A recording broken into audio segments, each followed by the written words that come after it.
Mes chers compatriotes, demain, 4 avril 2024, nous célébrons le 64e anniversaire de l'indépendance de notre pays. À toutes et à tous, j'adresse mes plus chaleureuses félicitations. Je rends hommage à chacune et à chacun de vous pour votre attachement aux vertus cardinales de paix et de démocratie qui fondent notre vécu quotidien. Les changements significatifs que nous venons de vivre de façon paisible témoignent une fois de plus de la maturité de notre peuple, de la vitalité de notre démocratie et de la force de nos institutions. Nous devons tous être fiers de cette belle performance. Cette année encore, par la grâce divine, notre fête nationale se déroule sous le signe de la communion spirituelle avec la semaine sainte pascale qui vient de conclure le carême, le mois de Ramadan qui tire également à sa fin. Cette année encore, par la grâce divine, notre fête nationale se déroule sous le signe de la communion spirituelle avec la semaine sainte pascale qui vient de conclure le carême, le mois de Ramadan qui tire également à sa fin. Compte tenu des circonstances, en lieu et place du défilé traditionnel, je présiderai demain, au Palais de la République, une cérémonie de levée des couleurs sobre et symbolique.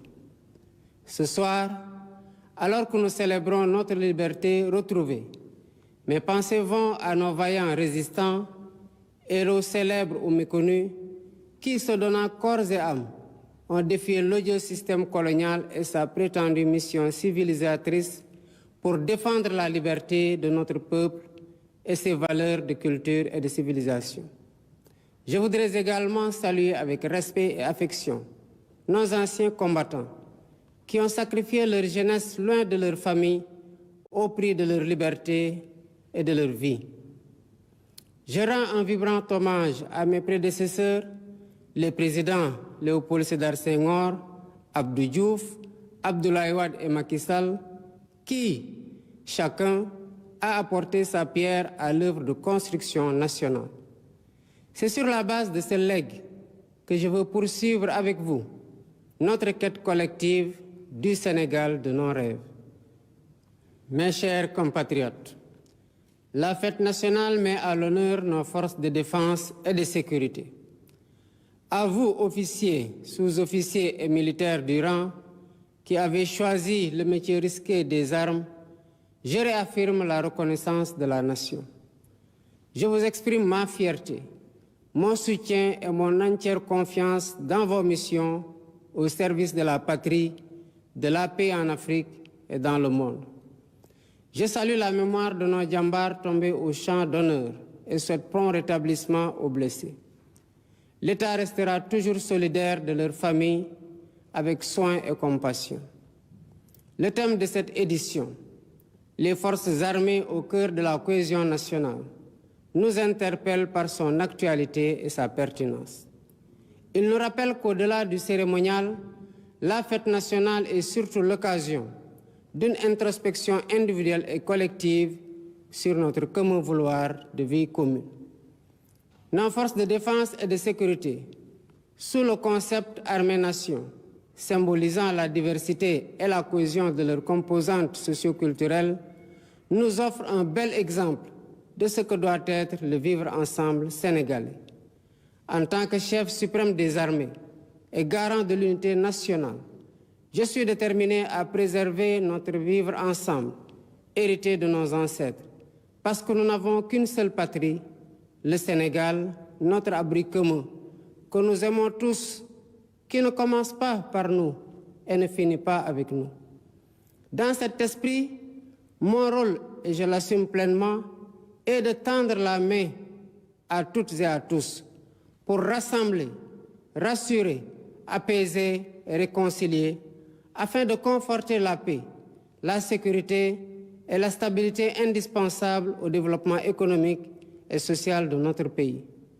De l'Est à l'Ouest, du Nord au Sud, je souhaite que notre cher Sénégal reste uni et indivisible, en paix, en harmonie avec notre devise nationale, un peuple, un but, une foi.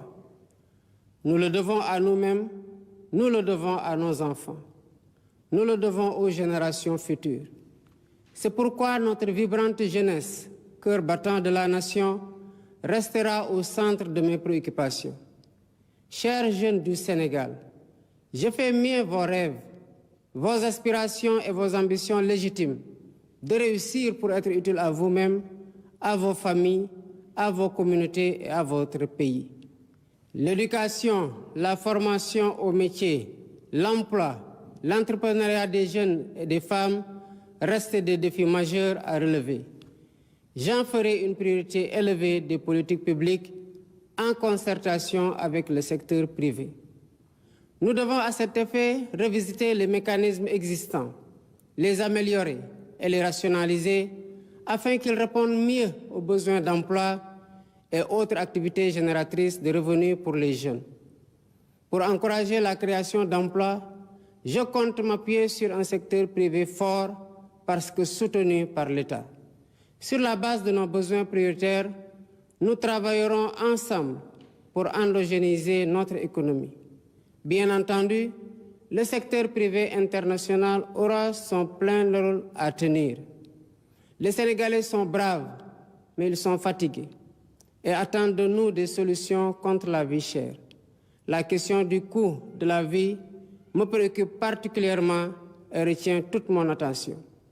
Dans les jours à venir, des mesures fortes seront prises dans ce sens, après les concertations que j'entreprendrai avec les acteurs concernés. Mes chers compatriotes, de l'indépendance à nos jours, notre système politico-institutionnel et judiciaire a vécu bien des péripéties, les unes plus heureuses que les autres. 64 ans après, le moment me semble venu de tirer les leçons de nos réussites et de nos échecs pour une gouvernance publique plus moderne, plus républicaine et plus respectueuse des droits humains.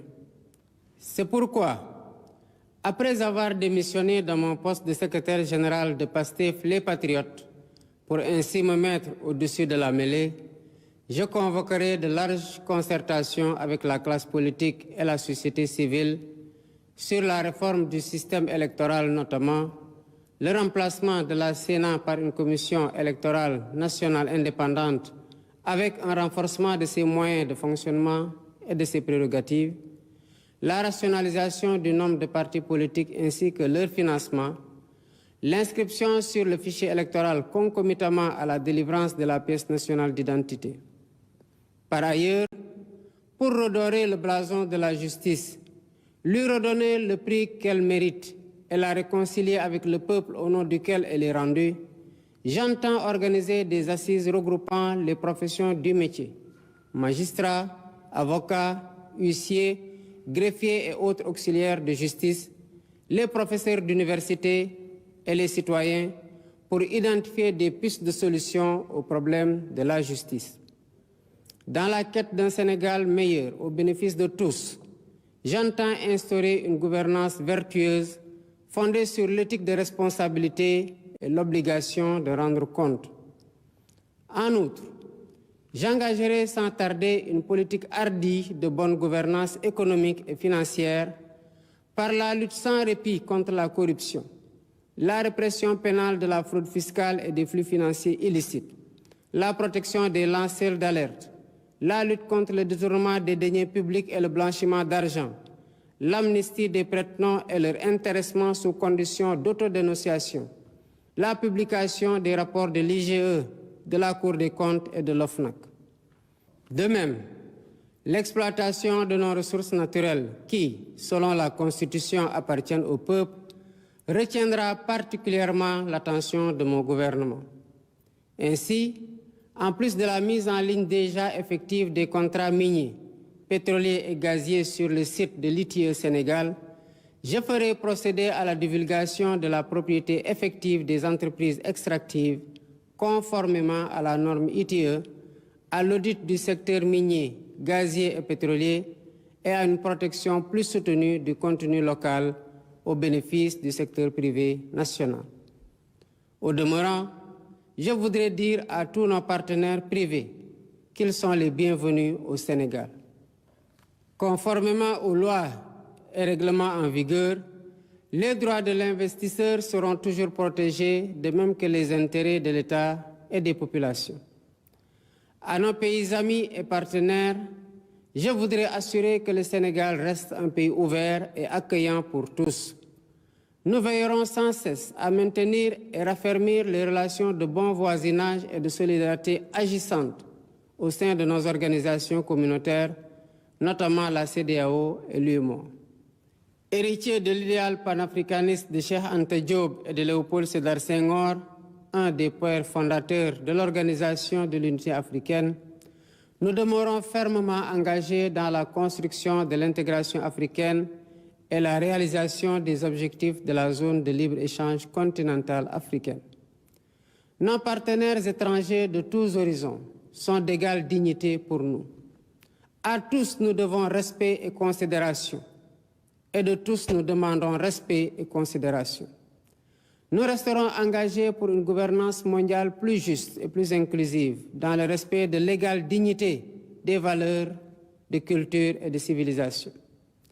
Mes chers compatriotes, la fête nationale, symbole de notre souveraineté, nous rappelle que nous sommes seuls face à notre destin et que personne ne fera à notre place ce que nous ne sommes pas disposés à faire pour nous-mêmes. Nous avons la responsabilité historique de conforter notre souveraineté en rompant les chaînes de la dépendance économique par le culte permanent du travail et du résultat. Dans cet esprit, l'administration doit agir à tous les niveaux de façon plus accueillante et plus efficace pour les usagers du service public. Nous devons bannir de nos pratiques les procédures et formalités indues qui altèrent l'efficacité de l'État. Dans cet objectif, j'entends investir massivement dans la digitalisation des services et des procédures administratives. De même, il y a urgence à gagner notre souveraineté alimentaire en investissant plus et mieux dans l'agriculture, la pêche et l'élevage, les trois mamelles nourricières de notre pays.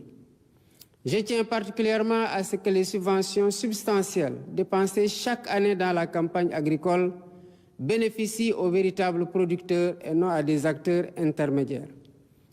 En définitive, mes chers compatriotes, l'indépendance que nous célébrons demain est certes un événement festif, mais aussi et surtout un test de résilience et de grandeur pour la nation.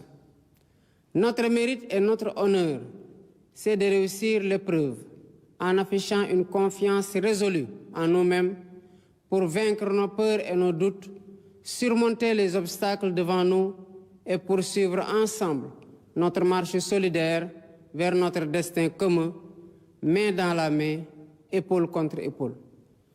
C'est à cela que je vous invite dans la communion des cœurs et des esprits.